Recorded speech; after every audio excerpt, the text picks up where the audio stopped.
नमस्कार दोस्तों, स्वागत है आप सभी लोगों का एक बार फिर से। यह वीडियो ध्यान से देखना। आज की इस वीडियो में मैं आप लोगों को बताऊंगा कि सोमवार के दिन क्या करना चाहिए जिससे हमारे अध्यात्म उन्नति हो और हम जल्द धनवान बने।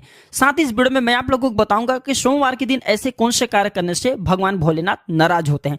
तो वीडियो को पूरा जरूर देखना, क्योंकि भगवान शंकर ही एक भोलेनाथ है जो कि थोड़ी सी पूजा पाठ से प्रसन्न हो जाते हैं। संसार में सबसे ज्यादा सेवक, सबसे ज्यादा भक्ता भगवान भोलेनाथ है, क्योंकि भोलेनाथ को भोले भंडारी भी कहते हैं और ये थोड़ी सी पूजा पाठ से प्रसन्न हो जाते हैं। इन्हें और देवी देवताओं की तरह लंबे लंबे अनुष्ठान या फिर पूजा पाठ इनके लिए करने की जरूरत नहीं है। बस एक ही, अगर मन से, सच्चे मन से, पूरे विश्वास के साथ भगवान को एक पुष्प चढ़ा देते हैं तो खुश हो जाते हैं और आप जो भी चीज मांगते हैं वह चीज को भगवान भोलेनाथ अवश्य प्रदान करते हैं। इसलिए भगवान भोलेनाथ को दाता कहा जाता है। भगवान भोलेनाथ ने आज तक जितने भी उनके भक्त हुए, जो भी चीज मांगे भगवान भोलेनाथ ने, वह हर सारे चीज अपने भक्तों को दिए हैं जो कि वह चाहते। तो वीडियो को ध्यान से देखना, आज की वीडियो में बहुत ही सुंदर है। सर्वप्रथम तो जो लोग भगवान भोलेनाथ की कृपा प्राप्त करना चाहते हैं, ऐसे व्यक्ति को रुद्राक्ष धारण करना चाहिए। ऐसे व्यक्ति को पारद शिवलिंग की पूजा करनी चाहिए। ऐसे व्यक्ति को क्या करना चाहिए, बेल की जो जड़ है ये अवश्य धारण करना चाहिए, क्योंकि हम कई बार वीडियो में बता चुके हैं बेल की जड़ धारण करने के बाद भोलेनाथ की कृपा प्राप्त होना शुरू हो जाते हैं। तो इस वीडियो में आप लोगों को बताना चाहूंगा, बहुत से लोग आप में से कमेंट करते हैं गुरुजी नवग्रह की पीड़ा है, तो नवग्रह की पीड़ा दूर करने के लिए सोमवार के दिन क्या करना चाहिए।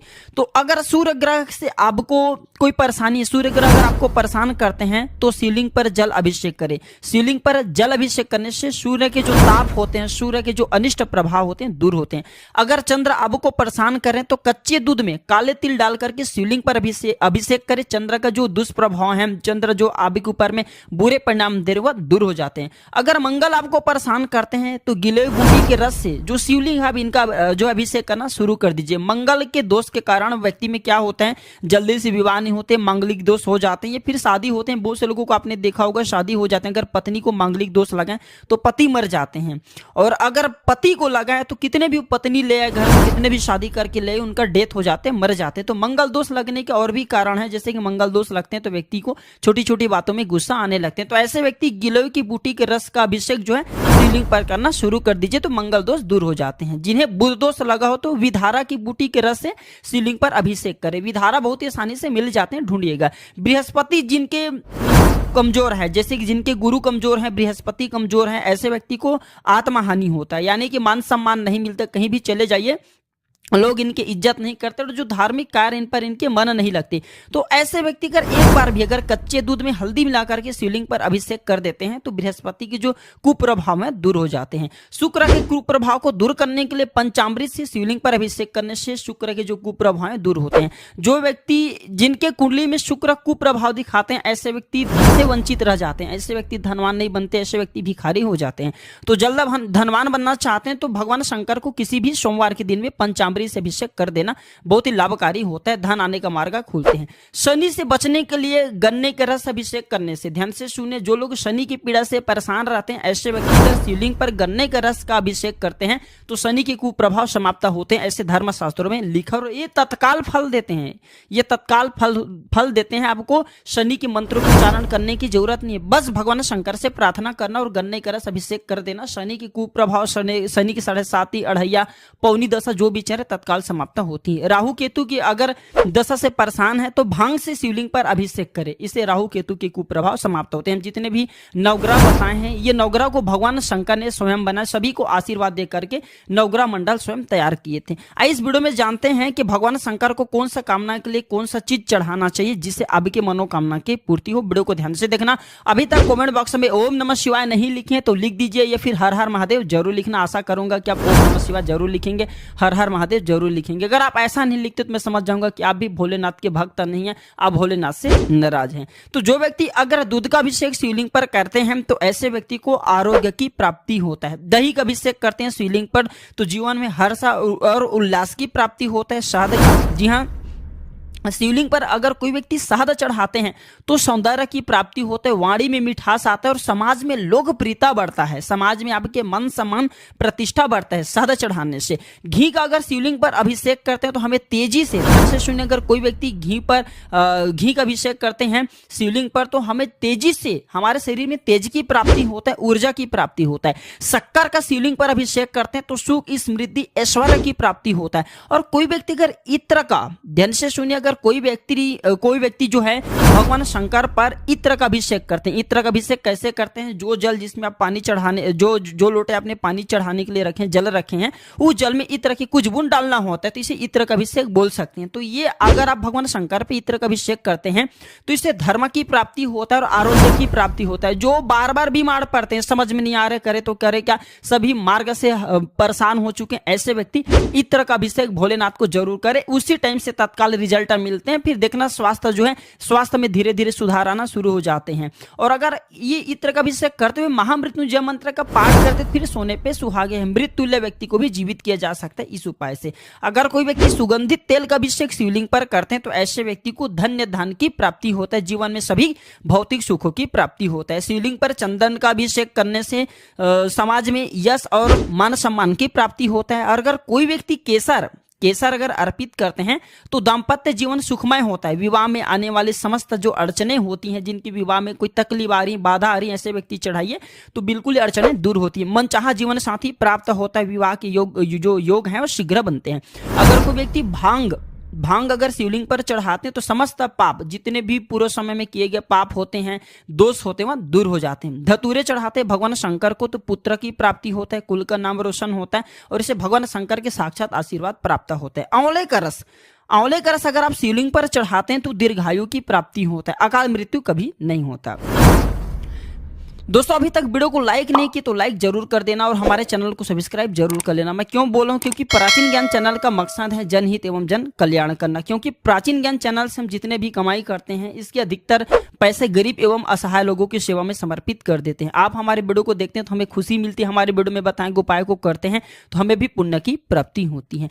गन्ने का रस अभिषेक करने से घर में आपसी जो प्रेम है वो बढ़ता है, धन की भी प्राप्ति होता है। अगर कोई व्यक्ति गेहूं शिवलिंग पर चढ़ाते हैं तो योग्य संतान की प्राप्ति होता है। या फिर जिनके घर में संतान नहीं आ रहे, ऐसे व्यक्ति के घर में संतान की किलकारी गुजरने लगते हैं। चावल शिवलिंग पर चढ़ाते हैं तो सुख समृद्धि की प्राप्ति होता है। इसे अक्षत कहा जाता है, न समाप्त होने वाला चावल जरूर चढ़ाना चाहिए, इसे सुख समृद्धि की प्राप्ति होता है। और मानव जीवन में सुख समृद्धि जरूर चाहिए।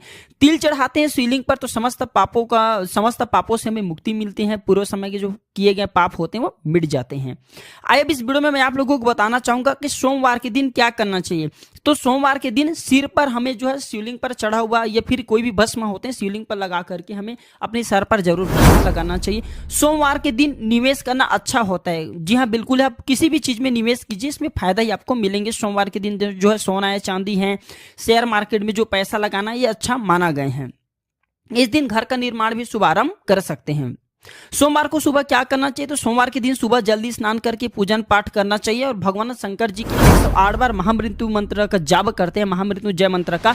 तो जहां भी जाइए आपको सफलता मिलना शुरू हो जाते हैं। एक दिनचर्या बना लीजिए। अगर डेली नहीं कर सकते सप्ताह में तो सोमवार के दिन जो है चयन कर लीजिए। सोमवार के दिन शिवलिंग पर क्या चढ़ाना चाहिए अभी मैं पूरे वीडियो में बता चुका हूँ, लेकिन हो सके तो भोलेनाथ को शुद्ध जल से स्नान कराइए सर्वप्रथम। इसके बाद संतान प्राप्ति करने के लिए शिवलिंग पर बेलपत्र चढ़ा सकते हैं, अक्षत चढ़ा सकते हैं, मनोकामना के लिए दूध फूल ये सब चढ़ा सकते हैं। कुछ नहीं चढ़ा सकते तो भगवान भोले भंडारी को बेलपत्र जरूर चढ़ाना चाहिए, आंकड़े का फूल जरूर चढ़ाना चाहिए। इससे भगवान भोलेनाथ प्रसन्न होते हैं, जो भी चीज मांगेंगे वह सारी चीज आपको देंगे। सोमवार को शिव की पूजा कैसे करें? तो सुबह जल्दी उठ करके स्नान कर लीजिए। इसके बाद जो है घी का दीपक जलाइए और जैसे जो भी देवी देवताओं की पूजा करते हैं वैसी शिवलिंग की पूजा कर सकते हैं। सोमवार के व्रत में क्या नहीं करना चाहिए यही जानकारी देने के लिए इस वीडियो में आया हूं। चाहे व्रत रखे या ना रखे, लेकिन फिर भी सोमवार के दिन ये गलती मत करना। भगवान भोलेनाथ जितना जल्दी प्रसन्न होते हैं उतना जल्दी रुठते भी हैं, क्योंकि जो जितना जल्दी प्रसन्न होते हैं उतना जल्दी रुठते भी हैं।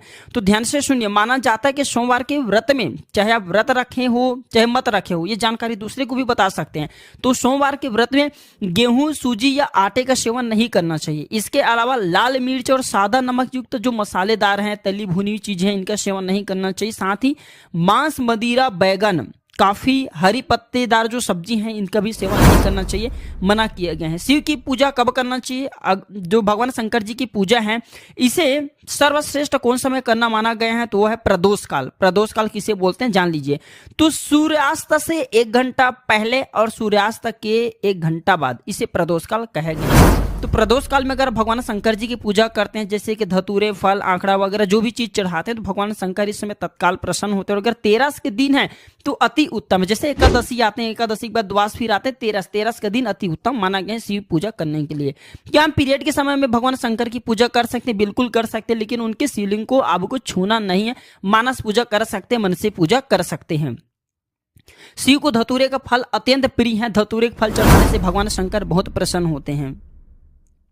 शिवलिंग पर जल चढ़ाने के नियम जान लीजिए, अन्यथा भगवान भोलेनाथ के क्रोध का सामना भी करना पड़ सकता है। बहुत से लोग क्या करते हैं, शिवलिंग पर जल चढ़ाते हैं, शिवलिंग पर एक लोटा जल रखे और तत्काल जो है सेकेंडों नहीं लगते, 5 से 10 सेकंड के भीतर में तत्काल वह जल चढ़ा देते हैं। भगवान शंकर पर अगर आप जल अभिषेक करना चाहते हैं तो इसी बात का विशेष ध्यान रखना है। मनोकामना के लिए चढ़ा रहे हैं, इच्छा पूर्ति करने के लिए, फिर भक्ति प्राप्त करने के लिए चढ़ा रहे हैं, तो भगवान शंकर को जल हमेशा जो है धीरे धीरे अर्पित करना चाहिए। अगर आप भगवान शंकर को जल्दी से जो जल अर्पित करते हैं तो भगवान शंकर नाराज होते हैं, क्योंकि भगवान शंकर ने जब विष पान किए थे तो उनके विष को मिटाने के लिए देवताओं ने थोड़ी थोड़ी धीरे धीरे मात्रा में जो है जल अर्पित की थे। और आपने अभी तक देखा होगा, ये फिर आप जरूर देखे होंगे, मंदिर में भगवान शंकर जी के लिए एक पात्र में जल रखा जाता है और थोड़ी थोड़ी कुछ कुछ बूंदे जो होती हैं शिवलिंग पर गिरता है, ताकि भगवान शंकर के जो विष हैं, जो गर्मी शरीर में विष पीने के कारण वह शांत हो, और शांत होते तो भगवान शंकर प्रसन्न होते। भगवान शंकर की पूजा में क्या नहीं चढ़ाना चाहिए? भयंकर पाप लगते हैं। आइए जानते हैं, फिर मैं वीडियो समाप्त करूंगा। अभी तक कमेंट बॉक्स में जो ओम नमः शिवाय नहीं लिखे तो लिख देना। तो धर्मशास्त्र हमारे कहते हैं कि केतकी का फूल भगवान शंकर की पूजा में मत चढ़ाना। जो व्यक्ति केतकी का फूल भगवान शंकर की पूजा में चढ़ाते हैं, ऐसे व्यक्ति को मानहानि होता है, ऐसे व्यक्ति के जीवन में कलंक लगता है। इस बात का विशेष ध्यान रखना।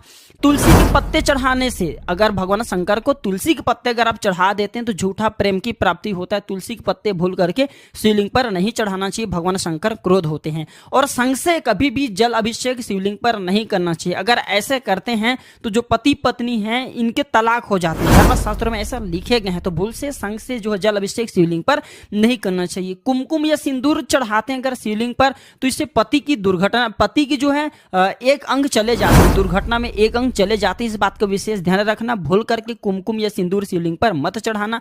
नारियल का पानी भी शिवलिंग पर नहीं चढ़ते और हल्दी भी नहीं चढ़ते। अगर कोई व्यक्ति शिवलिंग पर हल्दी चढ़ाते हैं तो ऐसे व्यक्ति जो विवाह देरी से होते हैं और जिनके विवाह हो चुके हैं, ऐसे व्यक्ति के जीवन में फिर वैवाहिक जीवन में परेशानी आना शुरू हो जाते हैं। तो सोमवार के दिन अगर आप व्रत रखते हैं या फिर भगवान शंकर की पूजन पाठ करते हैं तो इन बातों का विशेष रूप से ध्यान रखना जरूरी है। अगर वीडियो में बताया गया जानकारी अच्छी लगी तो वीडियो को लाइक कीजिए, और हाँ, इसे अपने दोस्तों यारों में शेयर करना ना भूलना, ताकि उन्हें भी यह जानकारी प्राप्त हो। ओम नमः शिवाय।